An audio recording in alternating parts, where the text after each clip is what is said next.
Hi guys, it's me Techies World Arif Arshi. ಇವತ್ತು ನಾನು ನಿಮ್ಮ ಮುಂದೆ ಪರಿಚಯ ಮಾಡೋಕ್ಕೆ ಹೋಗೋದು ಯೂಟ್ಯೂಬ್ ಯಾಕೆ ಸ್ಟಾರ್ಟ್ ಮಾಡಬೇಕು ಮತ್ತು ಯೂಟ್ಯೂಬ್ ಸ್ಟಾರ್ಟ್ ಮಾಡಿದ್ಮೇಲೆ ನಿಮಗೆ ಯಾವ ಥರ ಉಪಕಾರ, ಯಾವ ಥರ ಲಾಭ ಬರುತ್ತೆ ಅಂತ ಹೇಳ್ಬಿಟ್ಟು. ಯೂಟ್ಯೂಬ್ ಯಾಕೆಂದರೆ ಸ್ಟಾರ್ಟ್ ಮಾಡಬೇಕು ಅಂದರೆ ಇದರಲ್ಲಿ ಲಾಭ ಬರುತ್ತೆ ನಿಮಗೆ, ಆದರೆ ಅತಿ ದೊಡ್ಡ ಲಾಭ ಏನು ಬರಲ್ಲ, ಪರಿಶ್ರಮ ಪಟ್ಟದೆ ಬರುತ್ತೆ.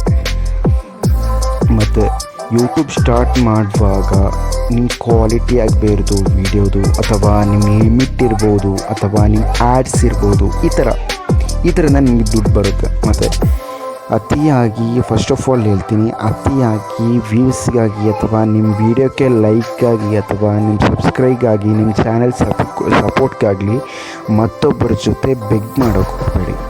ಮತ್ತು ಇದರಿಂದ ತುಂಬ ಹಣ ಗಳಿಸ್ಬೋದು, ತುಂಬ ರೀಚ್ ಆಗ್ಬೋದು, ತುಂಬ ಸೆಟ್ ಆಗ್ಬೋದು ಅಂತೇಳಿ ಯೂಟ್ಯೂಬ್ಗೆ ಯಾವತ್ತಿಗೂ ಬರೋಕ್ಕೆ ಹೋಗಬೇಡಿ.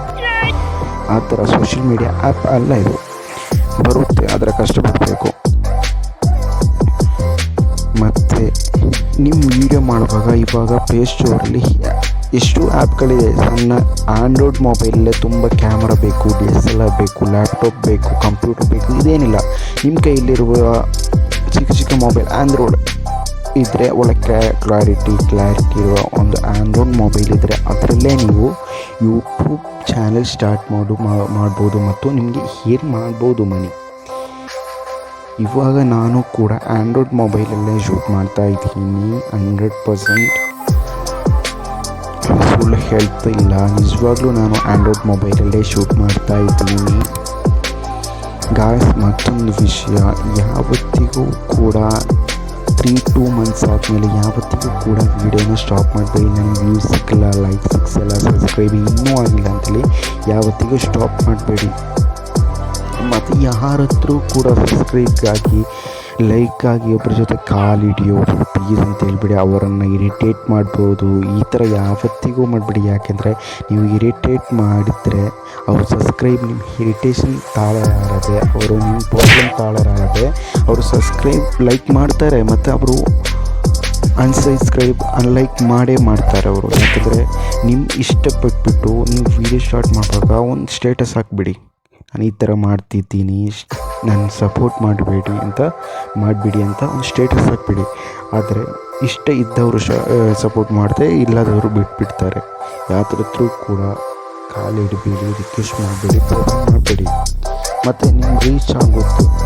ನಿಮ್ಮ ವೀಡಿಯೋ ಒಂದೊಂದು ಥರ ಟ್ವಿಟ್ಟರಲ್ಲಿ, ಸೋಷಿಯಲ್ ಮೀಡಿಯಾ ಅತಿಯಾಗಿ ಉಪಯೋಗಿಸಿ. ಸೋಷಿಯಲ್ ಮೀಡಿಯಾ ಆ್ಯಪ್ ಈ ಥರ ಶೇರ್ ಮಾಡೋದು, ನಿಮ್ಮ ಯೂಟ್ಯೂಬ್ ವೀಡಿಯೋ ಕ್ರಿಯೇಟ್ ಮಾಡೋದು, ಎಡಿಟ್ ಮಾಡೋದು, ಈ ಥರ ಮಾಡಿದ್ರೆ ನಿಮ್ಮ ಚಾನಲ್ ವೇಗವಾಗಿ ವೈರಲ್ ಬರುತ್ತೆ. ಮತ್ತು ಯೂಟ್ಯೂಬಿಂದ ಯಾವ ಥರ ಹಣ ಬರುತ್ತೆ ಅಂತ ಹೇಳ್ಬಿಟ್ಟು, ಆ್ಯಡ್ಸ್ ನಿಮ್ಮ ವ್ಯೂಸಿಗಾಗಿ ಅಥವಾ ನೀವು ಹಾಕೋ ಕಮೆಂಟ್ಸಿಗೆ ಈ ಥರಕ್ಕೆಲ್ಲ ಲೈಕ್ ಬರೋದು, ಅವರು ಒಂದು ಇದು ಕೊಡ್ತಾರೆ ಆ್ಯಡ್ಸ್. ಈ ಥರ ವೀಡಿಯೋ ಕ್ರಿಯೇಟ್ ಮಾಡೋ ಒಂಥರ ಅವ್ರದ್ದು ಪ್ರಾಡಕ್ಟ್ ಈ ಥರ ನೀವು ಪರ್ಚೇಸ್ ಮಾಡುವಾಗ ಮತ್ತೊಬ್ಬರಿಗೆ ತಿಳಿಸುವಾಗ ನಿಮಗೆ ಅದರಲ್ಲಿ ದುಡ್ಡು ಬರುತ್ತೆ. ಫೇಸ್ಬುಕ್ ಅಥವಾ ಟ್ವಿಟ್ಟರ್, ಇನ್ಸ್ಟಾಗ್ರಾಮ್, ವಾಟ್ಸಪ್ ಈ ಥರ ಸೋಷಿಯಲ್ ಮೀಡಿಯಾ ಅತಿಯಾಗಿ ಉಪಯೋಗಿಸಲು ನೋಡ್ಬಿಡಿ. ಯಾಕೆಂದರೆ ಇದರಿಂದ ನಿಮಗೆ ಸಬ್ಸ್ಕ್ರೈಬ್ ತುಂಬ ಉಪಕಾರ ಆಗುತ್ತೆ. ಈ ವಿಡಿಯೋ 2020 ಯೂಟ್ಯೂಬಲ್ಲಿ ತುಂಬ ಬದಲಾವಣೆ ನನಗೆ. ಮೊದಲಾದರೆ ಒಂದು ಯೂಟ್ಯೂಬರ್ ವೀಡಿಯೋ ಹಾಕಿದರೆ ತಾನೇ ಒಳ್ಳೆ ಬರುತ್ತೆ, ಒಳ್ಳೆ ಕಾಸು ಬರುತ್ತೆ, ಈ ಥರ ಬರ್ತಿತ್ತು. ಆದರೆ ಇವಾಗ 2020ಯಲ್ಲಿ ಈ ತಿಂಗಳಲ್ಲಿ ತುಂಬ ಬದಲಾವಣೆ ಆಗಿದೆ ಯೂಟ್ಯೂಬ್. ಅದರಿಂದ ನೋಡಿಕೊಂಡು ಮಾಡಬೇಕು. ಒಂದು ವಿಷಯವನ್ನು ತಗೊಂಡು ಅದರಲ್ಲೇ ಮಾಡಬೇಕು, ಮತ್ತೊಂದು ವಿಷಯಕ್ಕೆ ಹೋಗೋದು ಈ ಥರ ಯಾವತ್ತಿಗೂ ಹೋಗಬೇಡಿ.